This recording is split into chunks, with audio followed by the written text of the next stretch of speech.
No už tam vrčí aj mašinka kyselice. Keď som na začiatku spomínal tie zmeny drobné, ktoré boli v pravidlách, tak ešte jednu takú dosť výraznú zmenu som zabudol povedať, a to je tá, že je možné si požičať dvoch súťažiacich z iného týmu aj v mužskej kategórii. Predtým to bolo len v ženskej, táto možnosť v tomto ročníku máme už aj u mužov. Napríklad to môžete vidieť aj teraz, kde máme takisto požičaných dvoch súťažiacich. Všetko je pripravené, kyselica muži.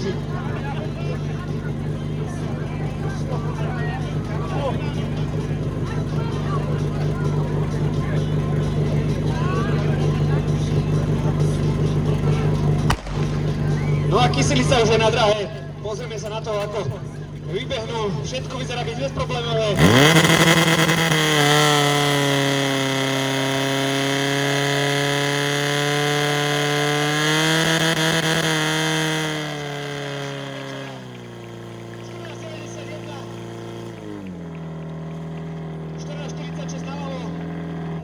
Napravo ten výsledný 14.91.